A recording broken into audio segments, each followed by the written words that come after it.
terrible histoire de la bête du Gévaudan commence en juin 1764 à Langogne. Une femme garde son troupeau de bœufs aux environs du bourg. Elle est attaquée par une bête féroce. Les chiens s'enfuient, les bœufs groupés autour de la bergère résistent, et résistent si bien que l'animal abandonne et s'en va. La femme rentre à Langogne, les vêtements en lambeaux, et elle fait une description apocalyptique du monstre. On se dit que la peur lui a tourné la tête et on n'en parle plus. Mais quelques semaines plus tard, la bête reparaît dans la vallée de l'Allier. En quelques jours, elle dévore, elle met en pièces une dizaine d'enfants.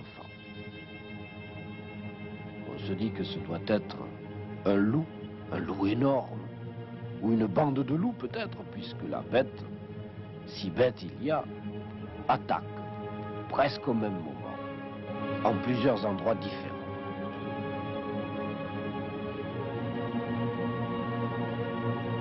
L'ennui, c'est que les témoins, les rescapés, ne décrivent pas un loup. Ils décrivent un monstre gros comme un âne. Il a le poil roux, le dos rayé de noir, les pattes extrêmement griffues, le museau très allongé. Sa gueule est capable de trancher une tête d'un seul coup de mâchoire. Quelques témoignages affolés suffisent et dans le Gévaudan, c'est la panique. Les curés, les évêques parlent de châtiment divin. La bête tue si souvent, malgré les battus, qu'il faut faire venir la troupe. Les soldats, les dragons de Langogne, s'installent donc en Gévaudan, en novembre 1764. Et ils n'impressionnent pas du tout la bête, qui tue sans désemparer des femmes, des enfants. Et elle est insaisissable. Une battue monstre est organisée le 7 février. 20 000 paysans du Gévaudan, d'Auvergne, du Rouergue y participent. Ils suivent les traces de la bête dans la neige. On la voit, on lui tire des coups de fusil dans les reins, elle tombe en hurlant, elle se relève, s'échappe. On la poursuit jusqu'à la nuit. Alors, elle semble se volatiliser, plus de traces. Les soldats sont épuisés, le peuple est à bout de nerfs, la troupe s'en va. La bête reste, et elle rend les gens fous de peur. Un soir, dans un hameau, une femme est enfermée chez elle, c'est le crépuscule. Elle voit le monstre dressé sur ses deux pattes arrière, les deux pattes avant appuyées sur le rebord de la fenêtre. Il la regarde, les yeux étincelants, la langue pendante entre les crocs. La femme hurle, l'animal s'en va, poursuivi par les villageois. Il s'en va, dit un témoin, en poussant des grognements d'homme en colère. C'est un loup-garou.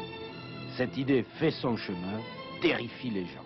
Et bientôt, la situation est telle que le roi de France envoie en Gévaudan, pour en finir une fois pour toutes, Antoine de Beauterme, le grand ordonnateur des chasses royales, qui vient avec ses gens et ses chiens.